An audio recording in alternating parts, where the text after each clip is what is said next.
하나님의 말씀은 신명기 5장 16절 말씀입니다.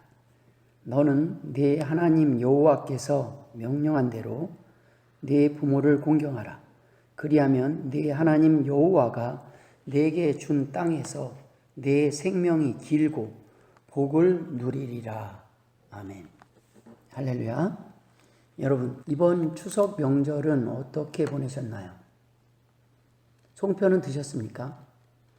이번에는 코로나로 인해 경제적으로 어려운 상황 속에서 가족과의 만남도 자제하고 집에서 조용히 시간을 보내신 분들도 많은 줄 압니다. 지금은 많이 좋아졌지만 예전에는 추석 때가 다가오면 제사 문제 때문에 가족들 간에 갈등이 생길 수 있었기에, 특히 신자와 불신자 사이에 많은 갈등이 생길 수 있었기에 이 문제로 고민하며 시험에 들지 않게 해달라고, 또 이번 명절에 내려가서 어떻게 해야 하느냐고 목사님께 기도를 부탁하거나 상담을 요청하는 성도들이 있었습니다. 제사를 통해 후손들이 화목하기를 바랬을 부모님들의 바람과는 달리 제사 때문에 싸운다면 그 제사가 무슨 의미가 있을까요? 진짜로 돌아가신 부모가 제삿날 후손들이 그 의미를 잊어버리고 차린 제사상 앞에 올 수 있다면 제사밥을 먹기는커녕 속상해서 엎어버리고 싶은 마음이 드는 것은 아닐까요? 저는 오늘 본문을 중심으로 누구를 위한 제사입니까? 라는 제목으로 함께 은혜를 나누고자 합니다. 추석 때는 오랜만에 흩어졌던 가족들이 모이는 날입니다. 가족들 모임이야 아무 때라도 가지면 되지만 같은 날 같은 시기에 온 국민이 귀성전쟁을 하면서까지 추석 때 모이는 이유는 제사 때문입니다.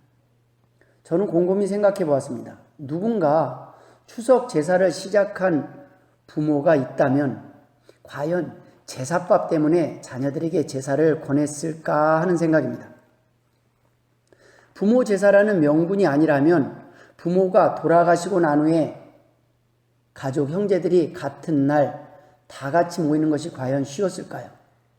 더구나 크고 작은 일들로 서로 반목하거나 풀지 못한 감정들로 골이 깊어 있는 가족들이라면 더더욱 모이는 것이 쉽지 않을 것입니다. 제사의 목적은 어쩌면 부모를 위해서가 아니라 부모가 떠나고 난 후에 자손들이 서로 만나서 얽히고 설킨 감정을 풀고 화해하고 화목하기를 바라는 마음 때문은 아니었을까요? 한 번으로 끝나는 것이 아니라 어차피 내년에도 내후년에도 계속 다시 봐야 할 사람들이니 안 보고 살 생각으로 반목하고 원수지지 말고 어차피 다시 봐야 될 사람들이니 용서하고 풀고 화목하게 회복되기를 바라는 부모님의 마음 때문이 아니었을까요? 결국 돌아가신 부모님을 위한 밥상이 아니라 살아있는 형제 자매들이 그날이라도 함께 모여 그날만이라도 서로의 형편을 살피며 형편이 나은 가족들이 힘든 가족들을 살피며 힘이 돼주기를 바라는 마음이 아닐까요? 아니 어쩌면 그날 하루만이라도 한 끼만이라도 먹고 싶은 음식 마음껏 먹어가며 서로 먹일 수 있도록 베푼 배려가 아닐까요? 그런데 정작 자손들이 이런 부모의 마음은 헤아리지 못하고 명절 때 모여 형식만 남은 제사 때문에 산소 때문에 서로 책임을 물으며 싸움까지 하게 되었다는 기사들을 접하게 되면 무엇인가 제사의 본질을 잊어버린 것은 아닌가 하는 생각이 듭니다. 과연 여러분이 부모라면 어떤 명절, 어떤 제사, 어떤 효를 기뻐하시겠습니까? 돌아가신 부모를 위해 후손들이 할 수 있는 것이 있다면 제사상이 아니라 후손들의 자손들의 화목이 아닐까요? 오늘은 본문 말씀과 함께 하나님이 원하시는 제사, 부모가 진정으로 원하는 제사, 효도에 관해 함께 은혜를 나누고자 합니다. 오늘날은 어린이 주일만 있고 어버이 주일은 없다는 생각이 든 적이 있습니다. 왜냐하면 어린이 주일 설교는 부모가 들어야 한다면 어버이 주일 설교는 자녀가 들어야 하는데 어린이 주일이 끝나면 어버이 주일 설교는 부모만 듣고 있는 것 같아서 하는 말입니다. 자녀들도 함께 앉아서 함께 예배드려야 되는 날이 어버이 주일입니다. 근데 어버이 주일에 자녀들이 함께 예배하지 않습니다. 오늘날 권리만 주장하고 책임은 없는 자녀들이 들어야 할 정말 중요한 설교들은 정작 자녀들이 듣지 못하고 있는 것은 아닌가 하는 생각이 듭니다. 과연 하나님께서 우리에게 말씀하시는 효도는 어떤 것일까요? 하나님은 영혼을 위한 섬김이 제일 중요하다고 말씀하십니다. 때문에 부모님의 영혼을 위해 그 어떤 자녀보다 살아계실 때 부모에게 잘해야 합니다. 부모님이 주님을 영접하고 천국에 준비된 영혼으로 가실 수 있도록 끝까지 최선을 다해야 한다는 말씀입니다. 그것이 가장 큰 효도이고 가장 후회하지 않을 일이기 때문입니다. 부모님의 육신뿐 아니라 영육이 강건하시도록 섬기는 것이 가장 중요하기 때문입니다. 오늘 말씀을 통해 자녀된 우리가 부모님을 공경해야 할 이유 몇 가지를 살펴보며 함께 은혜를 나누고자 합니다. 첫 번째, 하나님의 명령이기 때문입니다. 부모를 공경하라는 것은 부모의 명령이 아니라는 말씀입니다. 하나님의 명령에는 순종할 때는 복이 되지만 불순종할 때 해가 되는 말씀의 능력이 있습니다. 우리가 그냥 실천해도 되고 안 해도 되는 사람의 말, 이럴 수도 있고 저럴 수도 있는 사람의 말, 부모의 말이 아니라는 것입니다. 좀 더 자세히 몇 군데 말씀을 통해 살펴보면 이 뜻은 더욱 분명하게 드러납니다. 내 부모를 공경하라.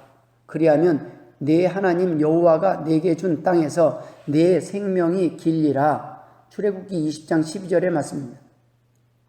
부모님의 말에 불순종한 만큼 속썩인 만큼 우리의 삶은 고달프고 몸은 상하고 건강은 잃게 됩니다. 부모의 저주 때문이 아니라 부모의 경고를 무시했기 때문에 다치는 것입니다. 부모의 실패를 자녀가 반복하게 되는 것은 먼저 인생을 살아본 부모의 경고를 무시한 대가를 치르는 것입니다. 실패한 부모도 부족한 부모도 넘어졌던 부모도 자기 자식만은 행복하길 바라는 마음이 부모 마음입니다. 자녀에게만큼은 자신이 겪은 상처를 겪지 않기를 바라는 마음입니다. 자신보다 더 복되게 행복하게 편안하게 살기를 바라는 것이 부모의 마음이기 때문입니다. 성경에는 악한 부모도 자식에게는 좋은 것을 주기를 원한다고 말씀하셨습니다. 누가복음 11장 11절 이후에 너희 중에 아버지 된 자로서 누가 아들이 생선을 달라 하는데 생선 대신에 뱀을 주며 알을 달라 하는데 전갈을 주겠느냐? 너희가 악할지라도 좋은 것을 자식에게 줄 알거든 하물며 너희 하늘아버지께서 구하는 자에게 성령을 주시지 않겠느냐 하시니라 라는 말씀이 기록되어 있습니다. 하나님의 경고를 무시하고 살아왔던 자신의 삶 속에서의 어리석은 선택들을 자녀가 대물림하지 않기를 바라는 마음이 부모 마음이라는 것입니다. 자식 잘 되기를 바라는 부모의 말을 가볍게 여기는 자녀는 그 인생이 부모처럼 피곤하고 고단할 수밖에 없다는 말씀입니다. 오늘 본문 신명기 5장 16절에도 내 부모를 공경하라. 그리하면 내 하나님 여호와가 내게 준 땅에서 내 생명이 길고 복을 누리리라 라고 말씀하셨습니다. 마태복음 15장에는 내 부모를 공경하라 하시고 또 아버지나 어머니를 비방하는 자는 반드시 죽임을 당하리라 하셨거늘 그 부모를 공경할 것이 없다 하여 너희의 전통으로 하나님의 말씀을 폐하는도다 라는 기록이 있습니다. 타락한 이스라엘 백성들의 지도자들은 하나님을 핑계로 부모에 대한 도리와 책임을 회피하였음을 주님께서 지적하신 내용입니다. 부모의 어려움을 방관하고 그 명분을 하나님을 위해서였다고 핑계하는 잘못을 지적하셨습니다. 그들은 말씀을 몰라서가 아니었습니다. 말씀대로 살고 싶지 않았기에 말씀을 핑계로 하나님의 일을 핑계로 사역을 핑계로 하나님이 원하시는 효도를 하나님이 원하시는 자녀된 도리를 회피하는 것이 문제였습니다. 여러분, 효도가 중요합니까? 예배가 중요합니까? 여러분, 효도가 예배임을 믿으시길 주의 이름으로 축원드립니다. 안식일에 선을 행하는 것이 옳다고 하셨습니다. 하나님이 원하시는 일을 하는 것이 하나님이 원하시는 예배요 하나님이 기뻐하시는 예배자이기 때문입니다. 마태복음 12장 12절에 사람이 양보다 얼마나 더 귀하냐 그러므로 안식일에 선을 행하는 것이 옳으니라 하시고 마가복음 3장 4절에는 안식일에 선을 행하는 것과 악을 행하는 것 생명을 구하는 것과 죽이는 것 어느 것이 옳으냐 하시니 그들이 잠잠하거늘 내 부모를 공경하라 내 이웃을 내 자신과 같이 사랑하라 하신 것이니라 마태복음 19장 19절의 이 말씀은 주 너희 하나님을 사랑하라는 명령과 같은 수준에서 말씀하고 계시는 것입니다. 그만큼 중요하다는 것입니다. 사람의 명령 중에 제일 첫 번째 명령이 바로 부모를 공경하라는 것입니다. 사람에게 주신 명령 중에 제일 중요하다는 말씀입니다. 저는 이 시대에 자녀된 저희의 삶의 모습들이 부모의 말을 가볍게 듣는 것 같아 마음이 아픕니다. 아니, 아예 무시하는 것 같습니다. 아예 부모의 말에는 관심도 없는 것 같습니다. 그러한 모습들을 보며 하나님 앞에 죄송하고 마음이 많이 아픕니다. 강아지가 똥개가 되느냐 애완견이 되느냐는 주인하기 나름입니다. 아무데나 대소변을 보는데도 방치하는 것이 사랑이 아닙니다. 제 자녀가 똥개처럼 살아간다면 자녀의 잘못이라고 탓하기에 앞서 제가 자녀들 앞에서 똥 먹는 모습만 보여준 것 때문이 아닌가 돌아보게 됩니다. 제가 저의 부모님께 어떻게 하는지 자녀들이 본 것이 그것밖에 없기에 그렇게 하는 것일 수 있기 때문입니다. 좋은 모습을 봐도 자녀들이 그대로 하지 않을 수도 있는데 보여준 것이 없으니 자녀들에게 무엇을 우리가 기대할 수 있겠습니까? 두 번째, 자격이 없어도 공경하라는 것입니다. 오늘 찬송가 가사 내용처럼 그렇게 좋은 부모님이라면 그래도 공경하기 쉬울 것입니다. 건강한 부모 밑에서 자랐다면 그래도 쉬울 것입니다. 그러나 여러분, 이 땅에는 건강한 부모 밑에 자라는 자녀만 있지 않습니다. 아니, 도리어 건강하지 못한 부모 아래서 자라난 자녀들이 더 많이 있을 수 있습니다.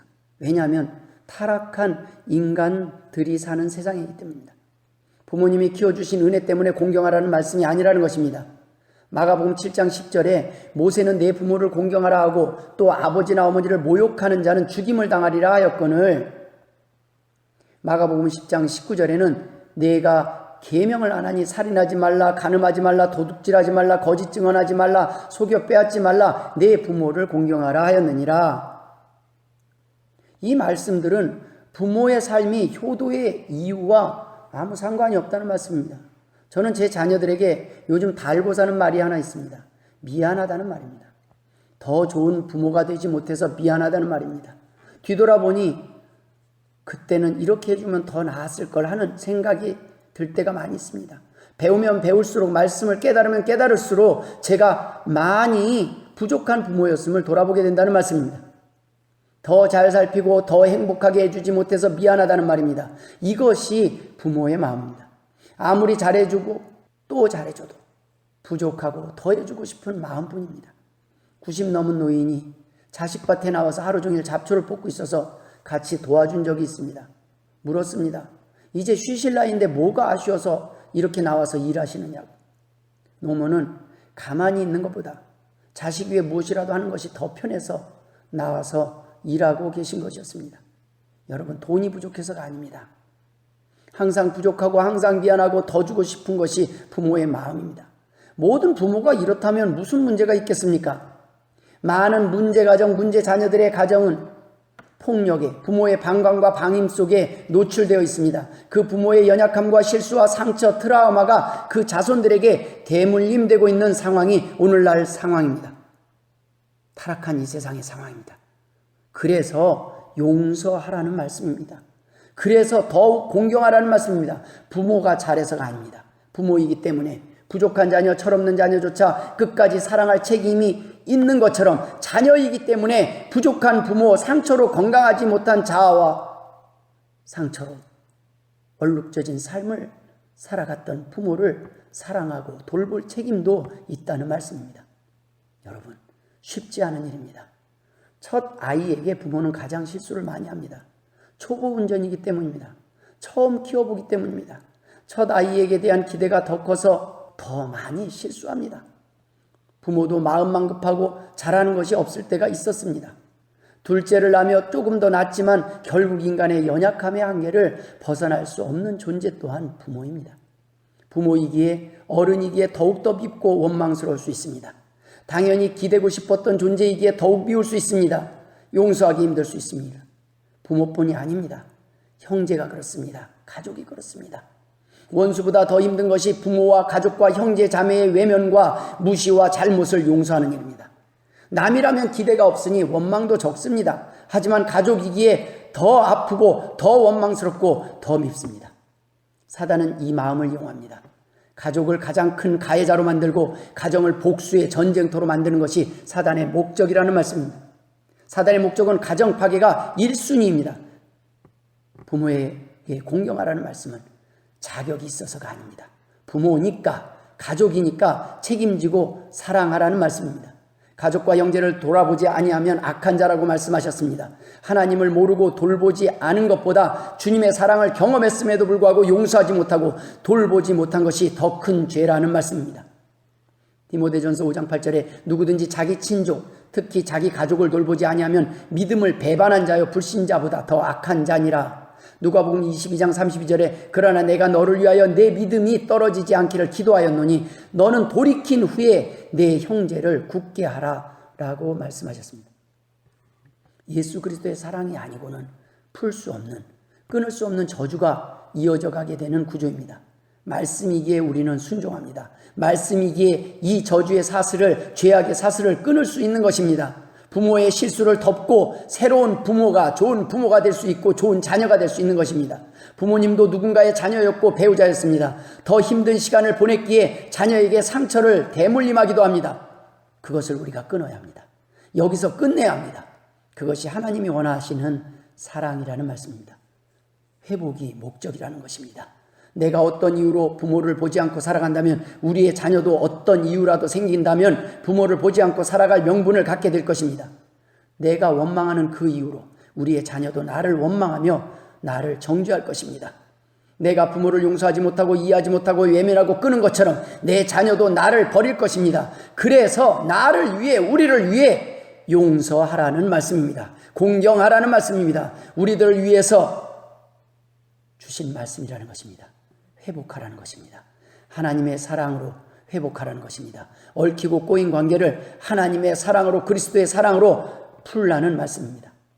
부모 또한 죄로 인해 타락한 인간이요, 실수할 수밖에 없는 인간임을 인정하고 주님의 용서와 은혜를 구하라는 말씀입니다. 하나님을 몰랐던 병든 부모, 철없는 부모, 상처투성이의 부모의 학대와 방임과 실수와 허물을 내 대에서 용서하고 끝내라는 말씀입니다. 부모의 잘못된 선택의 이면에 있는 부모의 연약함과 아픔과 상처와 하나님에 대한 불신앙, 무지를 보라는 말씀입니다. 잘못하지 않았다는 말이 아닙니다. 잘못했기에 용서가 필요하다는 말씀입니다. 누가복음 23장 34절에 이에 예수께서 이르시되 아버지 저들을 사하여 주옵소서, 자기들이 하는 것을 알지 못함이니이다 하시더라. 그들이 그의 옷을 나눠 제비 뽑을세. 십자가 위에서 주님은 그 밑에 있는 사람들의 죄를 용서해달라고, 그들이 알지 못했기 때문이라고 기도하고 있는데 인간들은 어떻게 했습니까? 그 밑에서 예수님의 옷을 찢어서 나눠서 갖기 위해 제비를 뽑았다고 했습니다. 이것이 인간입니다. 주님의 고백처럼 우리도 이렇게 기도해야 합니다. 부모를 미워하기보다, 형제를 미워하며 원망하기보다 불쌍히 여기고 사랑하기를 원하시는 것이, 돌보기를 원하시는 것이 주님의 뜻입니다. 이를 위해 주님은 오셨고 십자가에 달리셨습니다. 우리에게 해답이 없기 때문입니다. 죄인이 어찌 죄인을 용서할 수 있겠습니까? 죄인을 용서할 수도, 죄 문제를 해결할 수도 없는 것이 우리이기 때문에 주님이 이 땅에 오셨다는 말씀입니다. 세 번째 함께 나눌 은혜는 부모가 원하는, 하나님이 원하는 효도를 해야 한다는 것입니다. 부모가 원하는 것을 해줄 때 부모의 마음이 기쁩니다. 그것은 맛있는 음식이 아닙니다. 제사가 아닙니다. 부모에게 기쁨이 되는 것이 효라는 말씀입니다. 나 주님의 기쁨 되기 원하려는 찬양이 있습니다. 부모의 마음을, 부모가 원하는 것을, 부모가 기뻐하는 일에 관심을 가진 자녀가 잘 될 수밖에 없습니다. 부모보다 고집이 센 자는 결코 행복할 수도 잘 될 수도 없습니다. 그 마음의 양심이 날마다 고백하기 때문입니다. 부모가 말하는 것만, 표현하는 것만 실천하는 자녀를 원하시는 것이 아닙니다. 부모가 몰라서 때로는 요구하지 못하는 것도 있습니다. 그것까지 살피는 자녀가 되어야 합니다. 불신 부모를 위해서는 복음을 전해야 하고 영혼 구원을 위해 노력해야 합니다. 이생뿐 아니라 내세를 준비하게 도와드려야 합니다. 그것이 진정한 효라는 말씀입니다. 추석 명절에 한번 부모를 찾아뵙는 것이 효도가 다라면 쉽습니다. 수시로 자주 안부 전화드리는 것이 훨씬 어려운 일입니다. 그러나 그것이 부모가 더 기뻐하시는 일일지 모릅니다. 언제 어떻게 될지 모르는 상황이 부모에게는 항상 놓여 있기 때문입니다. 죽은 부모가 아닌 살아있는 부모에게 잘하는 것이 중요합니다. 친부모뿐 아니라 시부모님, 장인, 장모님에게도 마찬가지로 잘해야 하는 것이 하나님이 원하시는 뜻이라는 말씀입니다. 말씀을 마무리 짓고자 합니다. 하나님께서 우리에게 효를 명하신 것은 결정적으로 자녀된 우리를 위해서 주신 명령이라는 것입니다. 부모를 위해서 주신 명령이 아닙니다. 어쩌면 부모는 내가 뿌린 씨앗이니까 내가 자식을 잘못 가르쳤기 때문에 이렇다라고 생각하며 견딜 수 있습니다. 그러나 부모의 문제로 끝나지 않기 때문입니다. 오늘 본문의 말씀은 내 부모를 공경하라. 그리하면 내 하나님 여호와가 내게 준 땅에서 내 생명이 길고 복을 누리리라 라고 말씀하셨습니다. 바로 우리의 건강과 평안과 행복을 위해 주신 말씀이라는 것입니다. 육신의 부모님뿐 아니라 창조주 하나님께 잘해야 하는 것은 더 말할 필요가 없습니다. 우리의 영적 부모님은 창조주 하나님이시기 때문입니다. 육신의 부모는 이 땅에서 그 관계가 끝나지만 하나님은 영원한 부모님이십니다. 그러나 육신의 부모 또한 천국에서 같이 만나기를 주님의 이름으로 축원드립니다. 부모님은 하나님을 모르고 지옥에서 복음을 전하지 않은 자녀를 원망한 일이 없도록 해야 한다는 말씀입니다. 나 주님의 기쁨 되기 원하리라는 찬양은 하면서 우리는 주님의 기쁨만 되기를 바라지 마시고 부모님의 기쁨도 되기를 소원하고 바라는 것이 하나님의 기쁨임을 믿으시길 주의 이름으로 축원합니다. 기도하겠습니다. 하나님 아버지 은혜를 감사드립니다. 많은 사람이 이 땅에서 봐야 될 것을 보지 못하고 들어야 될 것을 듣지 못하고 깨달아야 될 것을 깨닫지 못하고 살아가고 있습니다. 하나님 아버지, 우리의 어리석음을 용서하여 주옵소서. 추석 명절을 통해 진정 우리가 해야 될 효도가 무엇인지 깨닫게 하시고 진정 이 땅에 살아가는 동안 우리가 자녀된 도리로서 어떻게 살아가야 할지 깨닫게 하여 주옵소서. 이 명령을 주신 이는 부모를 위해서가 아니라 바로 우리를 위해서 주신 명령임을 깨닫고 하나님의 말씀에 순종하여 하나님이 누리는 행복을 누리는 주의 복된 자녀가 되게 하여 주옵소서. 이제는 우리 구주 예수 그리스도의 은혜와 아버지 하나님의 극진하신 사랑하심과 성령님의 감화감동 역사 충만하심이 오늘도 우리가 행복하기를 원하시는, 그래서 우리에게 귀한 말씀을 주심을 믿고 그 말씀에 순종하기를 바라는 주의 백성과 자녀들 머리 위에 이제로부터 영원토록 함께 있을지어다. 아멘.